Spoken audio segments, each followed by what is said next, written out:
નમસ્તે. Chandubhai the urban traveller YouTube ચેનલમાં તમારું હાર્દિક સ્વાગત છે. આપણા પહેલા વિડીયોમાં મેં તમને જણાવેલું એ પ્રમાણે કે આ અમારી ટાપી ટોકની જે સિરીઝ છે તેની અંદર આ બીજો એપિસોડ છે અને આ એપિસોડની અંદર આપણે કવર કરીશું ગાયપગલા મંદિર.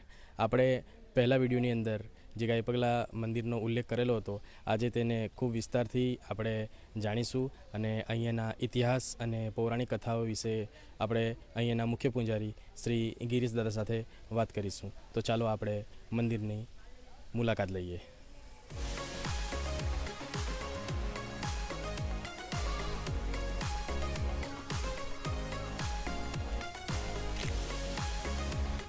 જી નમસ્તે, મારું નામ ચંદુભાઈ વકીલ છે અને આજે આપણે ગાયપગલા મંદિરે આવ્યા છીએ અને આજે ગાયપગલા મંદિરના પૂજારી ગિરીશ દાદા સાથે આપણે થોડી વાતચીત કરીશું. તો દાદા, આપનો પરિચય જણાવો. મારું નામ ગિરીશભાઈ રામચંદ્ર મહેતા છે અને લગભગ હું છેલ્લા 20 વર્ષથી અહીંયા ગાયપગલામાં ફરજ બજાવું છું, મંદિરની સેવા પૂજા કરું છું.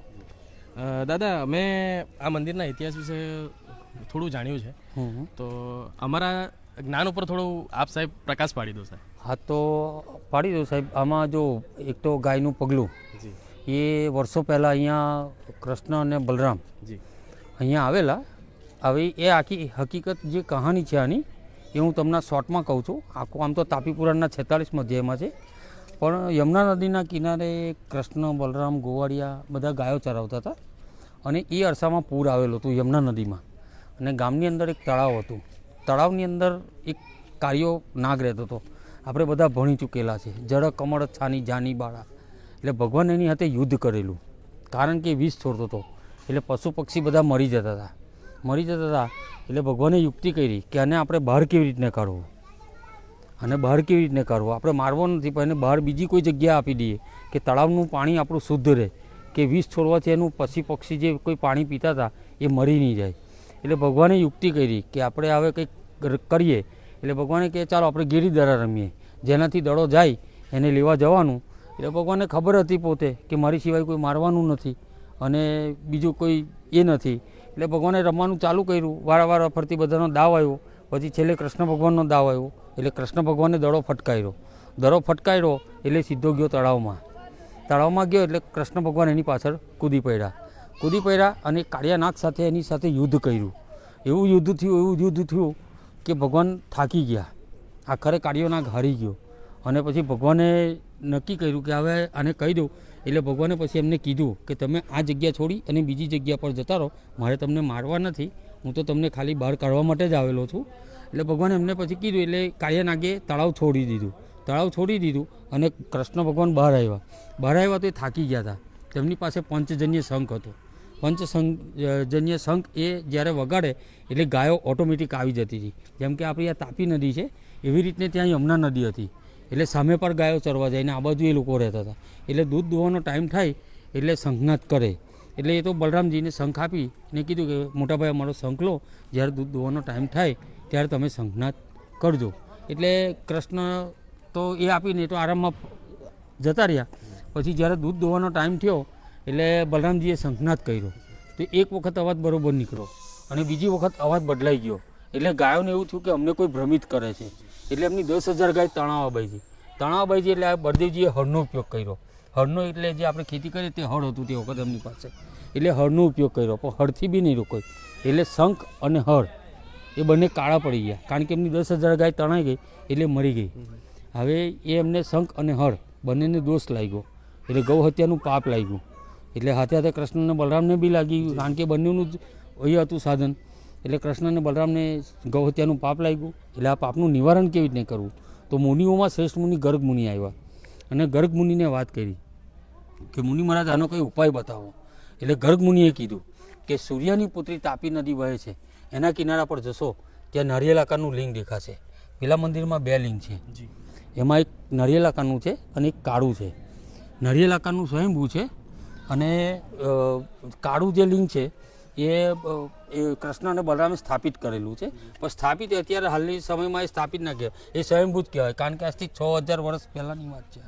એટલે ભગવાને અહીંયા વૈશાખ સુદ 11થી વૈશાખ સુદ પૂનમ એ 5 દિવસ એમને તપ જપ દાન પુણ્ય યથાશક્તિ જે કરવાનું હતું એ કરેલું અને પડવાના દિવસે એમને 10,000 ગાય અહીંયા સજીવન કરેલી. અને એના જે પગલાં પડી ગયેલા એના પરથી નામ પડેલું ગાય પગલાં. ઓકે. અને હાલમાં બી એ જે 11 આવે વૈશાખ સુદ મહિનાની એ 11થી પૂનમ એ અમારે હાલમાં બી એ ધૂન ચાલુ છે. અહીંયા જેટલા બી ભાવિક ભક્તો આવે છે એમને 2 કલાકની પાળી મળે છે. લગભગ 250 થી 300 લેડીઝ હોય, જેન્ટ્સ હોય, એ બધાને 2 કલાકની પાળી મળે છે. ઓમ નમઃ શિવાય, ઓમ નમઃ શિવાય એ જ બોલવાનું અને એ બધાને 2 કલાકની પાળી મળે. એમને રહેવાનું, જમવાનું, ચા નાસ્તો એ ફ્રીમાં મળે છે. અહીંયા કોઈ એમનો ચાર્જ લેવામાં આવતો નથી અને એમને વ્યવસ્થિત રીતને અહીંયા બિલકુલ કોઈ તકલીફ ના રહે એ રીતને અહીંયા અમે એમને બધી રીતને સપોર્ટ કરતા છે.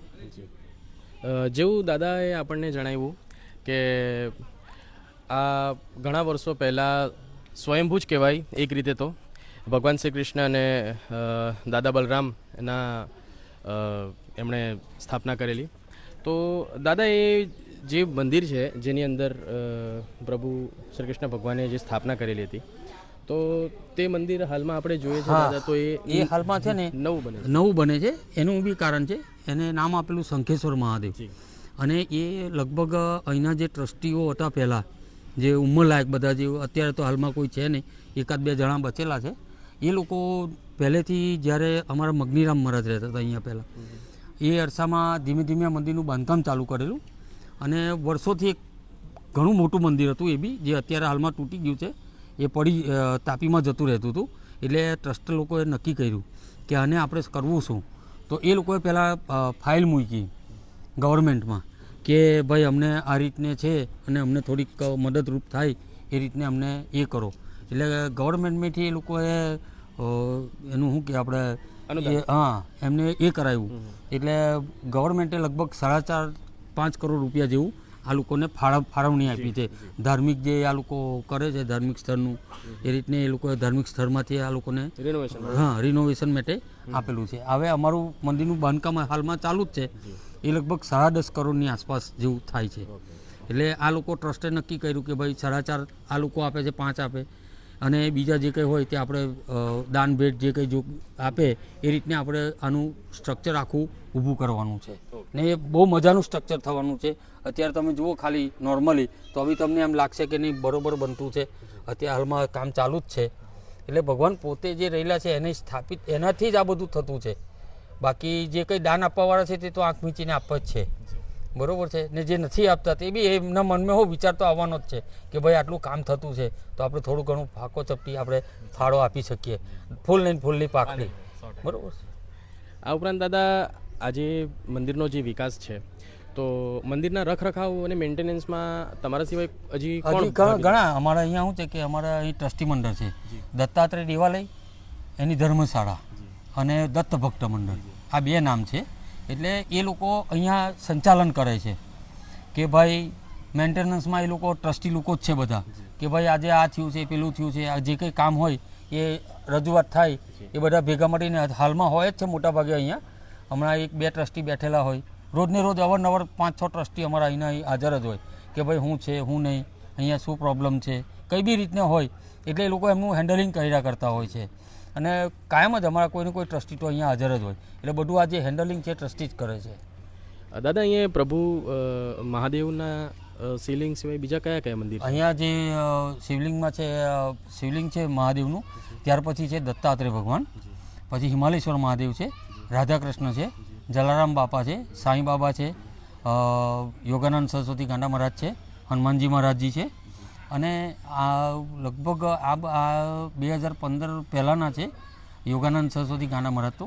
અને ત્યાર પછી 2015માં જલારામ બાપા, સાંઈ બાબા અને રંગ અવધૂત મહારાજ. એટલે અમુક વસ્તુ સત્ય છે અહીંયા આગળ કે તમે કંઈ બી કામ કરો ને નિસ્વાર્થ સેવાથી તો બધું ફળ આપતું છે અહીંયા આગળ. દાદા આ જે ગાય પગલા મંદિર જે ખરું એ એક્ઝેક્ટ કયા ગામની અંદર આવે? આમાં એ લાગે ધોરણ પારડી. આ બાજુ ધોરણ પારડી છે એ નજીકમાં છે, એ 1.5 કિલોમીટર છે. પછી આ બાજુ બીજું કરજણ ગામ છે પણ એ લગભગ 5 કિલોમીટર જેવું રહી જાય, 5 કે 6 કિલોમીટર છે. દાદા મહાદેવનું શિવલિંગ છે અહીંયા તો ઓબ્વિયસ શ્રાવણ મહિનાની અંદર તો ઘણું ક્રાઉડ આવતું ઘણું તો એ વિશે શ્રાવણ મહિના વિશે શ્રાવણ મહિનામાં તો શું છે કે જો આપણો પહેલો પૂનમથી તે આવતી એક પૂનમ સુધી રક્ષાબંધન સુધી જે યુપી બિહાર એ લોકોનું ચાલે. એટલે એ લોકો એટલા બધા ભાવિક ભક્તો હોય છે કે એમની કાવડને લઈને આવે એટલે અહીં મેળો જેવું લાગે. એ દર શનિવાર સોમવાર આવી જાય અને એટલી ભાવભક્તિથી એ લોકો કાવડ ભરે અહીંયા. લગભગ 150-200 તો દર શનિવારે એ કાવડ હોય જ એમના, એથી બી વધી જતા હોય. અને એ લોકોના જે પબ્લિક છે યુપી બિહાર એમપી જે કંઈ એ લોકોનું જે ચાલુ થાય છે શ્રાવણ મહિનો, તો અહીંયા એટલી પબ્લિક રહેતી છે એ લોકોની કે દર સોમવારે અહીંયા જાણે પબ્લિકનું એમ મેળાવડા જેવું લાગે. આ ઉપરાંત દાદા અહીંયા કોઈ વિશેષ અનુષ્ઠાન કરાવવું હોય, કોઈ હવન કરાવવું હોય તો એના વિશે અહીંયા પહેલાં કુટીર હતી, એટલે હાલમાં એ કુટીર બી તોડેલી છે અમે, જે હવન માટે અમે રાખેલી હતી. આ બીજી બનાવવાના છે, આ લોકોનું પ્લાન ચાલુ જ છે અત્યારે હાલમાં, બાંધકામ થાય છે એની સાથે. અહીંયા તમે નારાયણ બલિ કરાવી શકો, કોઈ બી પૂજા વિધિ હોય તે કરાવી શકો. બીજું કે લગ્ન પ્રસંગ પાસે અમારી પાસે હોલ છે, મોટો હોલ છે, એ અમે ભાડે આપતા છે. ને અમારું ભાડું એટલું બધું કંઈ ખાસ છે નહીં. તમે આજે પાર્ટી પ્લોટ લેવા જાઓ એના કરતાં તમે સસ્તામાં પતે એ રીતના અમારું ભાડું હોય છે. અમારી પાસે વાસણ કુસણ બધું ટોટલી હોય છે. ખાલી તમારે રસોઈઓ, અનાજ કલ્યાણું અને મેરેજ માટે મરાદ લઈને આવવાના રહે. કારણ કે અહીંયા મરાદ શું છે કે અમારા કામમાંથી જ ના હોય એટલે એના લીધે અમે કરાવતા નથી. એના માટે મરાદ બી તમારે બહારથી લઈને આવવાના રહે. અને આ રીતના અમારું એક મેરેજ હોલ બી ઘણો મોટો છે. દાદા, ગાય પગલાના મંદિરમાં આપણે અત્યારે છીએ તો અમારી બી ઉત્સુકતા છે કે અમે ગાયના પગલા જોઈએ. હા, દર્શન કરાવીએ તમને. જી સાહેબ. અને પહેલાં બીજું એક કહી દઉં કે અમારા જે તહેવાર છે, જેમ કે દત્ત જયંતિ છે, હાલમાં આવશે ડિસેમ્બરમાં.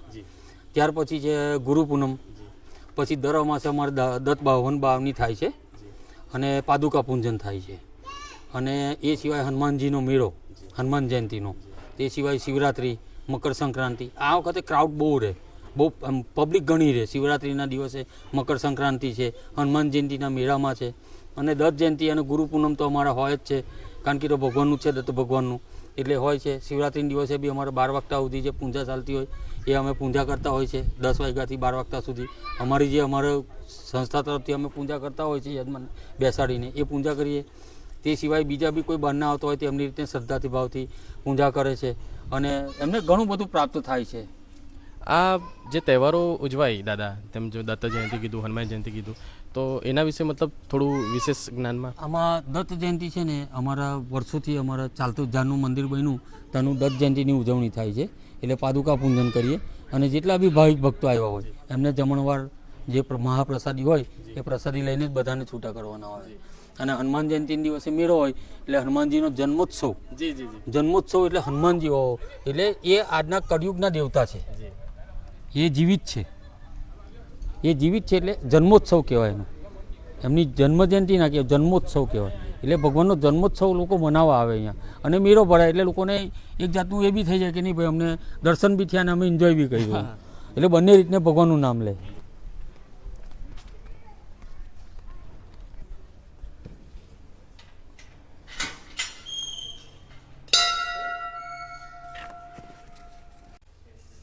આની બી એક કહાની છે. જી દાદા. કે હિમાલયથી એક મહારાજ આવેલા. આ તો મને તો ખ્યાલ નહોતો, પણ અમારા જે ઉંમરલાયક બધા વડવાઓ હતા અહીંયા એ લોકોએ મને કીધેલું કે મહારાજ આની બી સ્ટોરી છે. આ હિમાલેશ્વર મહાદેવ એક હિમાલયથી એક મહારાજ આવેલા અને એ સુરત ઉતરેલા, લિંગ લઈને આવેલા અને એ સુરત ઉતરેલા. સુરતથી પૂછતા એમને કીધું કે મારે ગાય પગલા જવું છે. એટલે ગાય પગલા તો નહીં પહોંચી શક્યા, પણ આગળ ગલા ગામ છે ત્યાં પહોંચી ગયા. ત્યાંથી કોઈ એવું કીધું કે ભાઈ તમે પાછા જાઓ તો તમને ત્યાં ગાય પગલા રસ્તામાં આવશે. ત્યાંથી એ પાછા આવ્યા તો બી એમનો મેળ નહીં આવ્યો. તે પાછા એ હાઈવે પર પહોંચી ગયા. તે વખતે તો જૂના જમાનામાં તો કેવો રસ્તો હોય ખબર નહીં. એટલે પાછા તે મેઇન રોડ પર પહોંચી ગયા. મેઇન રોડેથી પાછું કોઈને પૂછ્યું તો કે મહારાજ તમે થોડાક 2-3 કિલોમીટર જાઓ એટલે તમને ત્યાં ગાય પગલા આવશે કે ત્યાં એટલું જંગલ જેવું જ દેખાશે. એટલે એ તો શોધતા આવ્યા, અંધારું થઈ ગયું હશે. એ તો વડવાઓએ બધું જે કીધેલું અંધારું થઈ ગયેલું. અહીંયા આવીને પૂછ્યું તો મહારાજ રહેતા હતા. એટલે મહારાજને કીધું કે મહારાજ હું હિમાલયથી આવેલો છું અને મારા લિંગ મૂકવાનું છે અહીંયા આગળ, મને ભગવાનની પ્રેરણા થયેલી છે. એટલે પેલા મહારાજે કીધું કે કંઈ વાંધો નહીં, મૂકી દો, મને કંઈ વાંધો નથી, પણ હવે અત્યારે મૂકવું એ આપણા માટે એ નથી, એટલે સવારે આપણે રાખીએ તો સારું. એટલે પછી અમને બીજે દિવસે સવારે અહીંયા હિમાલેશ્વર મહાદેવની સ્થાપના કરેલી અને એ રીતને પછી અહીં હિમાલેશ્વર મૂકેલા. અને દાદા તમે કોઈ વૃક્ષ વિશે બી કહેતા હતા બહુ હા ઘણું એ જૂનું વૃક્ષ બાજુમાં છે એ હું તમને ગાયનું પગલું બતાવી દઉં પહેલાં અને પછી એ વૃક્ષ બતાવું. આ છે ગાયનું પગલું. ઓકે.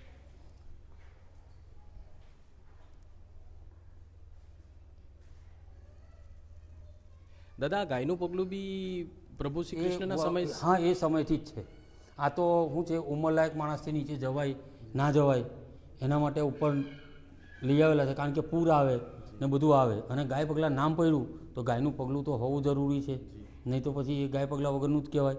તો લોકોએ આવીને પૂછે કે ભાઈ એનો ઇતિહાસ શું છે, જેમ કે તમે જ આજે આવ્યા ને તમે પૂછ્યું કે ભાઈ ગાયનું પગલું ને ગાયનો ઇતિહાસ શું છે, તો એ જે એનું જાણકારી છે એટલે આ વડવાઓએ જે તે જમાનામાં કયા વડવાઓએ કર્યું એ તો કોઈને ખ્યાલ નથી, પણ એનું બી એક રહસ્ય છે. આ દત્ત મંદિર બનતું હતું અને દત્ત મંદિર બનતું હતું એટલે કડિયો રહેતો હતો, એટલે કડિયો રોજ સવાર પડે કામે લાગે, સાંજ પડે એટલે થાકી ગયેલો હોય, નાહવાનો હોય, કારણ કે આખા દિવસનો પરસેવો વાર હોય એટલે તાપીમાં નાહવા જાય.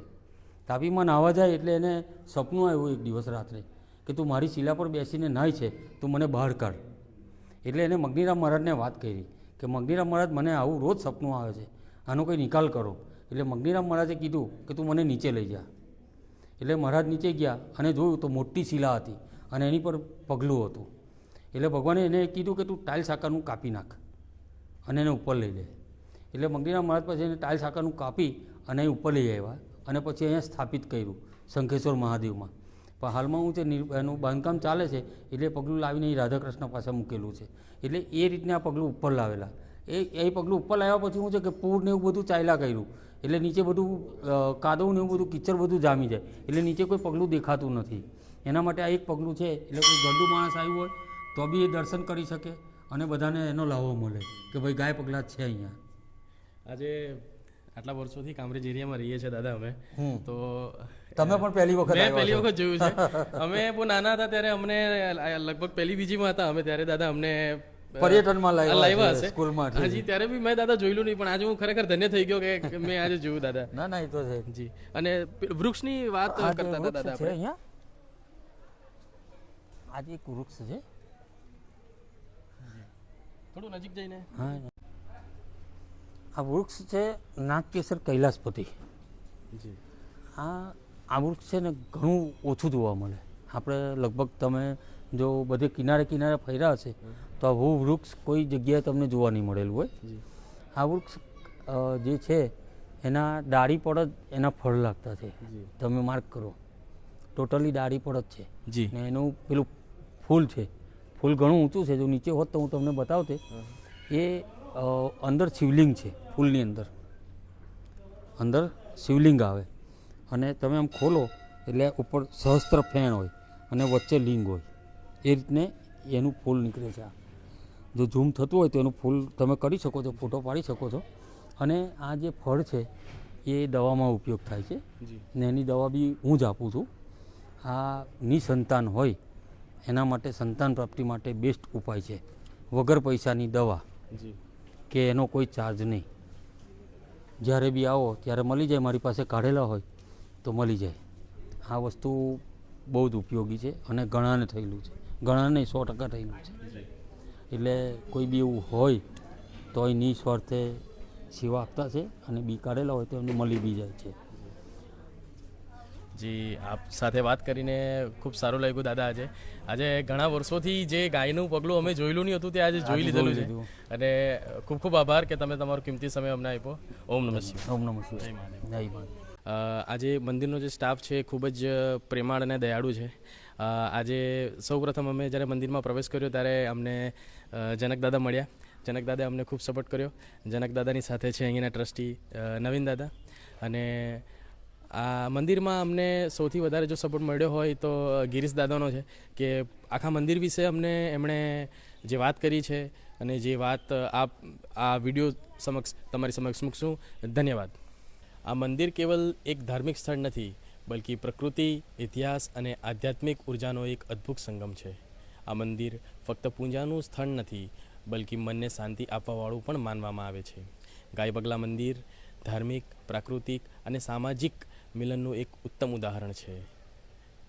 આ સાથે જ આ વિડીયો હું અહીં સમાપ્ત કરું છું. અમારી ચેનલ ચંદુભાઈ ધ અર્બન ટ્રાવેલરને લાઈક કરો, સબસ્ક્રાઈબ કરો અને ખૂબ શેર કરો. ધન્યવાદ.